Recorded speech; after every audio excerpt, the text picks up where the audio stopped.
Good morning, Hornet Nation, and welcome to the Daily Buzz. I'm Joe Hutzler. A plethora of games to get to from Wednesday night, so let's get started.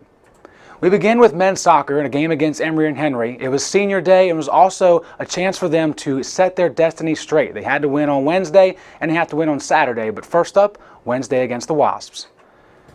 Senior day festivity is happening, men's soccer against Emory and Henry. The first goal of the game, we're going to see it from three different angles. Nate Burning off the head, foot coming from Freddie Flores, savage shot of the goalkeeper there. And then from the net cam behind the cage, you can see it go over the head of Grillette. And one more time, Flores with the assist, Burning with the goal, his second in as many games. It's 1-0 Lynchburg at that point. We head to the second half, still 1-0 until Zach Thomas gets involved inside the box. Beautiful footwork, finds the back of the net for his second goal in as many games as well. 2-0 Lynchburg, and then my favorite of the night, Mr. Ryan Pecunis later in the second. Record overall. Pecunis all the way inside. Pecunis shoots and he scores! Ryan Pecunis' first goal of his life, and it's 3-0. Pecunis makes it 3-0. Lynchburg wins by that score.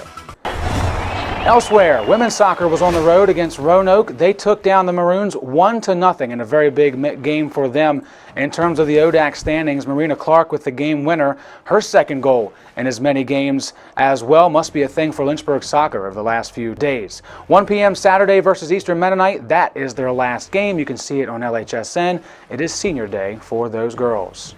Later in the night, field hockey took to Schellenberger Field to take on the Maroons of Roanoke. A must-win for them as it would help them clinch the #1 seed moving into the ODAC tournament, and they did just that.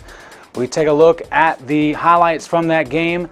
Early in the first half, Nikki Simpow is going to do a lot of the muscle work here, getting it away from the defender in the corner, gets around her, charges in toward the goalkeeper, pulls it back and throws it off the defender into the cage. Her 17th of the season, 1-0 Lynchburg at that point of the contest. Then Kayla Coatman, the bridesmaid on many chances, is the wife on this one. Her second goal in as many games to make it 2-0. A beautiful chance in front, and Coatman sweeps it in. Then later on in the game, we have Becca Hess making a huge save to keep it scoreless for Roanoke as it came in not once but twice. She lays out and then goes one more time to keep it out to make it 3-0 still. How did we get to 3-0? Well, Kayla Coatman, 27 seconds into the second half, she scores. Lynchburg wins 3-0 over Roanoke. Down south, volleyball took to the court against Guilford College. 3-1 victory for them, so not a clean sweep per se for Lynchburg, but wins all the way around. Jennifer Garrett with 25 kills and 27 digs for the senior. Lauren Stanford, the freshman, chipping in for 23 digs, their last game of the season Friday at Virginia Wesleyan. Don't forget, tonight it is the weekly sting only on LHSN at 6 p.m. tonight on Facebook, also YouTube and LynchburgSports.com. We'll hear from Lynn Walsh of the volleyball team as she talks about their game against Guilford and moving forward. We'll also hear from Mallory Henderson and Tori Dott, the women's soccer assistant coach, about her time here as a Hornet player and how it's been as a coach as well.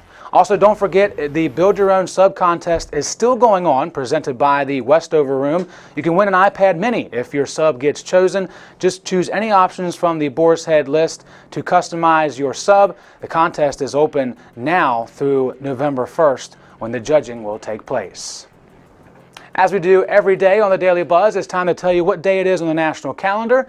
Today is National American Beer Day. Now, due to contractual obligations and the nature of this being a college show, we're not going to do anything with beer or me trying to drink it as fast as possible because that would not be good for anybody involved. But we will tell you a couple facts to know about American beer. We'll take a look at those. In the first one, although beer had been around much longer, 1850 was the first year that bottled beer was sold. Also, beer bottles are typically brown because they keep the beer fresher. Pabst Blue Ribbon, one of the favorites this age, actually used to be sold with a blue ribbon on it before the practice became too pricey for management to continue. And the last thing to know, President Obama is the first president in history to brew his own beer. Who knew that?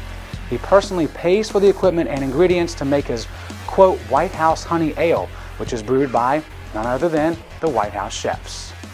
That's going to do it for us today on the Daily Buzz. Remember, it's a great day to be a Hornet, and we are one nation.